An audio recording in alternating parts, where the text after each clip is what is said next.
ആതിരപ്പള്ളിക്ക് ഒരു one day trip പോയാലോ? മുന്നേ 2 തവണ ഇവിടെ വന്നിട്ടുണ്ടെങ്കിലും വീണ്ടും വീണ്ടും വരാൻ തോന്നിക്കുന്ന എന്തോ ഒരു മാജിക് ഇവിടെ ഒളിഞ്ഞിരിപ്പുണ്ടെന്ന് എനിക്ക് പലപ്പോഴും തോന്നിയിട്ടുണ്ട്. ആതിരപ്പള്ളി എന്ന് പറഞ്ഞ് ശീലിച്ചതുകൊണ്ട് ആതിരപ്പിള്ളി എന്ന് പറയാൻ ചെറിയൊരു ബുദ്ധിമുട്ടുണ്ട് കേട്ടോ. ചെറുപ്പത്തെ ഞാൻ ആദ്യമായിട്ട് ആതിരപ്പള്ളി എന്ന് കേട്ടത് എൻ്റെ കസിൻ പറഞ്ഞിട്ടാ. ചേച്ചി ടൂർ പോയ വിശേഷം പറയുമ്പോൾ അതിൽ നിന്ന് ഞാൻ ഇതൊക്കെ വിഷ്വലൈസ് ചെയ്തിട്ടുണ്ട്. അന്ന് തൊട്ടുള്ളൊരാഗ്രഹമായിരുന്നു എന്നെങ്കിലും ഇവിടെ വന്ന് ഇതൊന്ന് എക്സ്പീരിയൻസ് ചെയ്യണമെന്ന്. ഒന്നെന്നുള്ളത് ഇപ്പോൾ 3ആയി, ഇനിയും എണ്ണം കൂടാൻ മതി. പക്ഷേ കഴിഞ്ഞ 2 തവണ ഞാൻ മിസ് ചെയ്തൊരു സ്പോട്ടാണ് വാഴച്ചാൽ.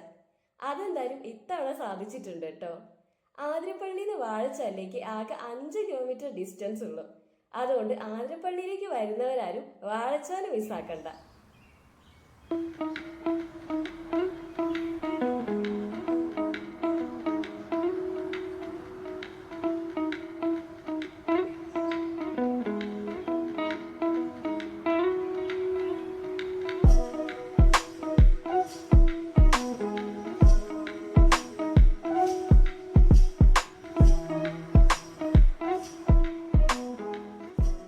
പിന്നെ ആതിരപ്പള്ളിയിൽ നിന്ന് തിരിച്ചു വരുന്ന റൂട്ടിൽ എനിക്ക് ഒരിക്കലും മിസ് ചെയ്യാൻ പറ്റാത്ത വേറൊരു സ്ഥലമുണ്ട്. അതാണ് ഏഴാറ്റുമുഖം. അവിടേക്ക് എത്താനാവുമ്പോഴുള്ള റോഡ് കുറച്ച് മോശമാണെങ്കിലും ആ ഒരു പ്ലേസ് ശരിക്കും വേർത്ത് വിസിറ്റിംഗ് ആണ്. പ്രത്യേകിച്ച് ഈ മൺസൂൺ സീസണിൽ നമ്മൾ എവിടെ പോകുമ്പോഴും സീസൺ നോക്കേണ്ടത് വളരെ ഇമ്പോർട്ടൻ്റ് ആണ്. നിങ്ങൾ ഇപ്പോൾ ഈ കാണുന്ന കാഴ്ചയൊന്നും സമ്മറിൽ പോയാൽ കിട്ടില്ല എന്ന് ഞാൻ പ്രത്യേകിച്ച് പറയേണ്ട കാര്യമില്ലല്ലോ. അതുകൊണ്ട് ഇവിടേക്ക് വരാൻ പ്ലാൻ ഉണ്ടെങ്കിൽ ഈ മൺസൂൺ കഴിയുന്നതിന്റെ മുന്നേ തന്നെ പൊക്കോളൂ.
ഈ ഹാങ്ങിങ് ബ്രിഡ്ജിൽ നിൽക്കുമ്പോൾ നല്ല കാറ്റും ഒരു ചാറ്റൽ മഴ കൂടെ ഉണ്ടെങ്കിൽ സംഭവം പൊളിയായിരിക്കും.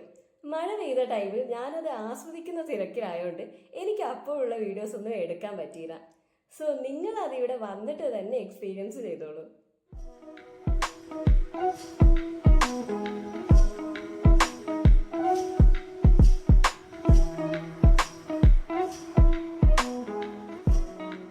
ഈ ഒരു ബിസി ലൈഫിൽ ഇടയ്ക്കൊക്കെ ഒരു റിലാക്സേഷൻ വേണ്ടേ? അപ്പോൾ പിന്നെ ട്രിപ്പ് പോവല്ലേ?